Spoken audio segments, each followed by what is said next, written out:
There comes a moment in every person's life where staying visible is a trap. You're showing up, you're being seen, but you're not growing. You're stuck in cycles of performance for people who don't even care about your purpose. And in that moment, the smartest move isn't to shout louder, it's to disappear. Now, I'm not talking about giving up. I'm not talking about running away.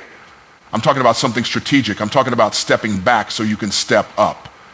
You see, isolation is a weapon, not a weakness. Every powerful transformation is birthed in private. When the caterpillar disappears into the cocoon, nobody applauds, nobody posts, nobody validates. But when it comes out, it's something entirely different. It didn't evolve, it transformed. And that's what you need. But here's the truth. You cannot transform without killing the old identity. Too many people are trying to be new while staying loyal to the old. You can't move into your future if you're dragging your past behind you like a corpse. Stop trying to convince people you've changed while still acting like who they knew. Transformation starts when you bury the version of you that was built for survival and start creating the one designed for impact. The next step is internal. You've got to master the inner conversation. That voice in your head, it's either your coach or your captor. And until you flip that voice, your environment doesn't even matter. The most dangerous cage is the one you don't see, the one built from your own beliefs. People talk about mindset like it's a trend. It's not a trend. It's the thermostat of your life. If you want different outcomes, you don't need more motivation, you need mental renovation. But let me give you the playbook. Don't create in the open. Don't perform your process for applause. Build in silence. Develop in secret. Elevate without a stage. Stop announcing your every move. People don't respect plans, they respect proof.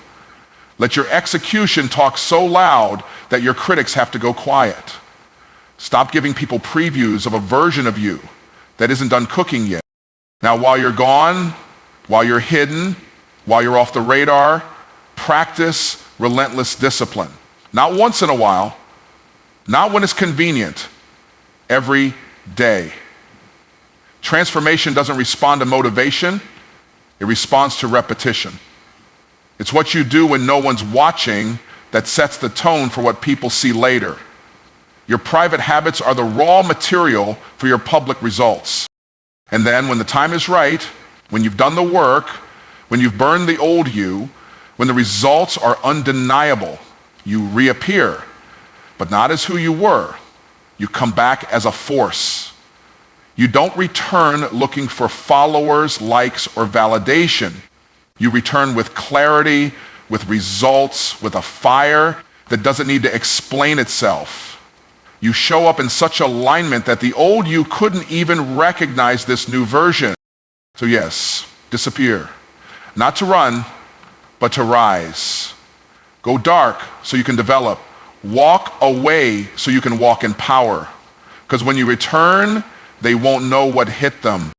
When people hear the word isolation, they often associate it with loneliness, with rejection, with being forgotten. But that's because most people don't understand power. They confuse presence with progress. They think being seen means they're moving, but true transformation doesn't happen in the spotlight, it happens in the shadows.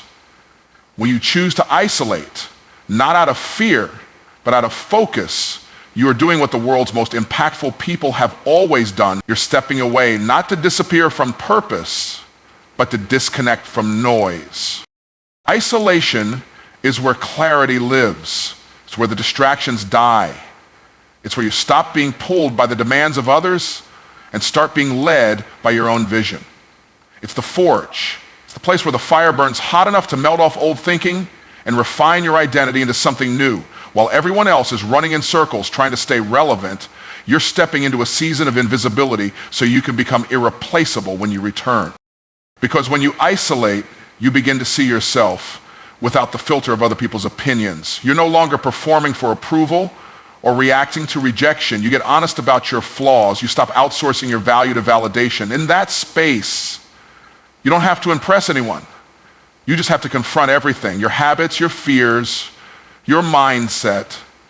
That's where the real work begins. When there's no applause, no feedback, no one watching, and you still show up for you. And while the world is addicted to being busy and being seen, you're getting better. You're getting sharper. You're doing the reps no one claps for. And that silence, that's not emptiness, that's development.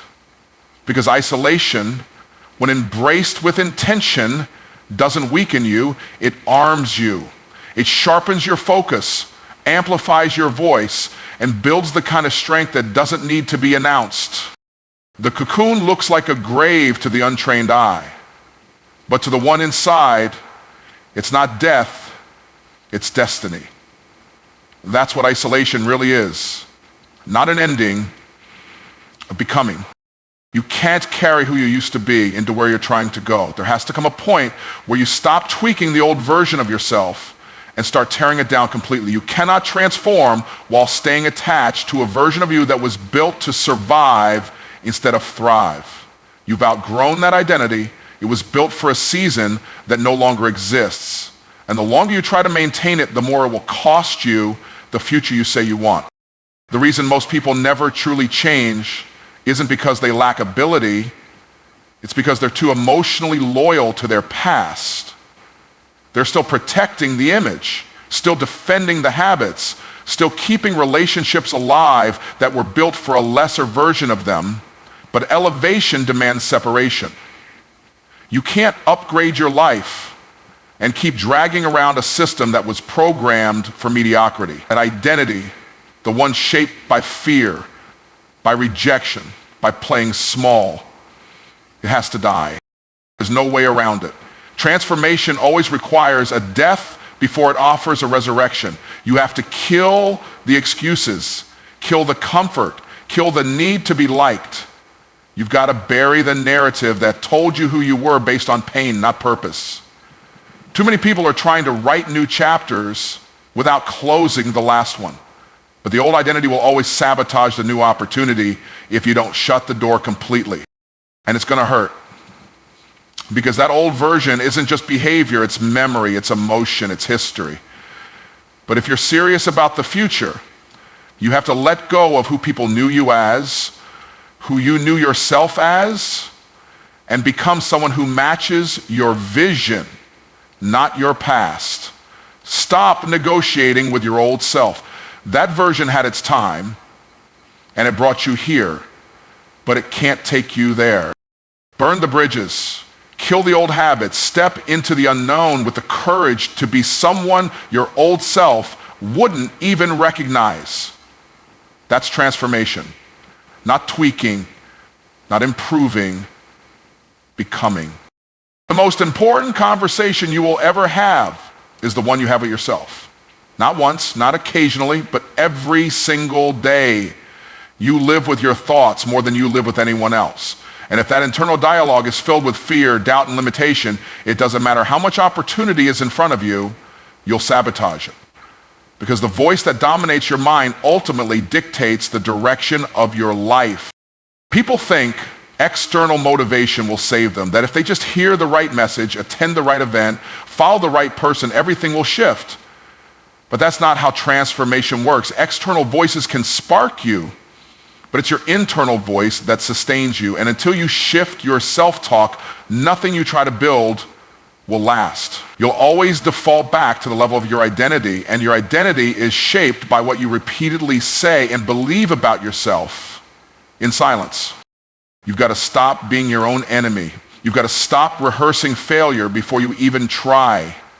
Every time you say, I'm not good enough, I always mess this up, who am I to succeed?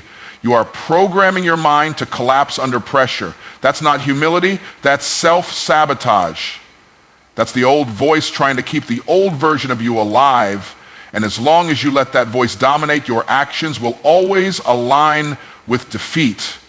Even when you desire success. Mastering the inner conversation doesn't mean pretending everything is fine. It means telling yourself the truth about who you really are, not based on your past, but based on your purpose. It means interrupting the old dialogue with declarations that match your future. It means replacing I can't with I'm becoming, replacing fear with faith, and refusing to allow negative thoughts to run on autopilot in your head. You have to coach yourself daily. Speak life, not limitation. Train your inner voice to agree with your vision, not your insecurity. Because your mind is always listening. And if you don't take control of that conversation, it will control you. We live in a world obsessed with announcements. Everyone wants to post the plan before they've done the work. They want the applause before they've earned the achievement. But transformation doesn't require validation. It requires execution. You don't need to tell the world what you're building. You need to build it. And that means keeping your process sacred, quiet, and focused. When you speak too early, you dilute the energy required to finish. You start performing for approval instead of preparing for impact. You turn your progress into a production. But real power moves in silence. Real growth happens behind the curtain. The most powerful people in the world aren't the ones constantly explaining. They're the ones delivering results without warning. Create before you reveal. Build it in the dark. Protect your dream from premature exposure. Because when you expose it too soon, you invite feedback from people who don't understand it, criticism from people who haven't built anything, and opinions from people who aren't even qualified to speak on your future. That kind of noise will slow you down, confuse you, and make you question yourself in moments when you need to be locked in. You don't owe anyone access to your process. You owe yourself commitment to the outcome. Let your life speak when the work is done. Let the results become your announcement. That's what makes the impact undeniable. When you didn't have to convince anyone, you just became what they said was impossible. So stop leaking your energy with constant updates. Stop asking for permission to pursue your vision. Shut the door, get to work, and when the time is right, the world won't need an introduction. They'll know exactly who you are by what you've produced. Discipline in the dark is what separates the talkers from the transformers. It's easy to be committed when people are watching. It's easy to post your effort, to show your grind, to get credit for being on the path. But that's not where greatness is built. Real growth doesn't happen in public. It happens when no one sees you, when no one claps for you, when no one is checking in. That's where the discipline matters most. You have to decide that your future is worth doing the work, even if there's no applause, no feedback, and no immediate payoff. Because the results that show up in the light are earned through consistency in the shadows. The early mornings, the late nights, the hard decisions, the moments where quitting seems more reasonable than pushing forward. That's the gym of your greatness. Every rep you do when nobody's watching is building something nobody can take from you. And it's not about being perfect, it's about being committed. Discipline is doing what's necessary long after the mood to do it has passed. You don't rise by feelings, you rise by principle. And when your habits align with your purpose, discipline becomes a lifestyle, not a chore. You stop negotiating with distractions. You stop entertaining excuses. You move from trying to becoming. The dark is a proving ground. It's where your character is tested. It's where your identity is forged. It's where you learn to trust yourself, not because you feel powerful, but because you're doing the work that builds power. Most people will never taste transformation because they only show up when it's convenient. But those who master the dark, who grind in silence, who sacrifice in private, who commit when no one's checking, those are the ones who show up later with a presence that commands respect without saying a word. So don't be discouraged by the silence. Don't underestimate the unseen. What you're building in secret is preparing you for a moment so loud the world won't believe what they're seeing because they never saw it coming. When you come back, don't return looking for validation. Don't return hoping people notice. Return as a force so undeniable that your presence alone speaks louder than anything you could ever say. You didn't disappear to prove a point. You disappeared to become a point of reference. You stepped away to evolve, to build, to confront, to create. And now it's time to step back in, not as a participant, but as a presence. You don't return to fit in, you return to stand out. You don't come back with questions, you come back with clarity, with authority, with weight. Because the version of you that left isn't the one returning. This you is forged in discipline, refined by silence, strengthened in solitude. And when you move now, it's with intentionality. You don't chase trends, you set standards. You don't seek permission, you own your space. Most people return still explaining, still apologizing, still asking to be accepted, but not you. You've done the work, you've walked through the fire, now you move different. You speak less, but your actions speak more. You don't need the spotlight to feel powerful. Your results shine on their own. You've become someone your old self couldn't even imagine. And that's why you no longer need to convince anyone. You are the evidence. And listen, some people don't recognize you anymore. That's the point. You weren't meant to come back to be familiar. You were meant to come back transformed, elevated, focused, unshakable. Let them wonder where you've been. Let them question what happened. But when they see what you've built, what you've become, they won't be able to deny the shift. So come back like a storm. Come back with results, with confidence, with purpose, so sharp it cuts through every doubt in the room. You're not the follower anymore. You're not the one looking for the path. You are the path.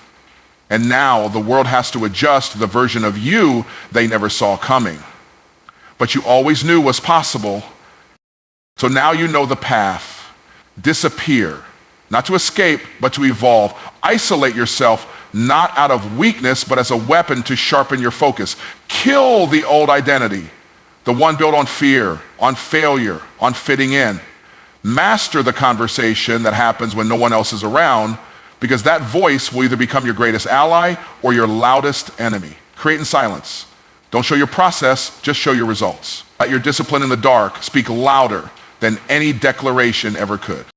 And when the time is right, when the vision is clear, the habits are locked in, and the old you is gone without a trace, you return. Not as a replica of the past,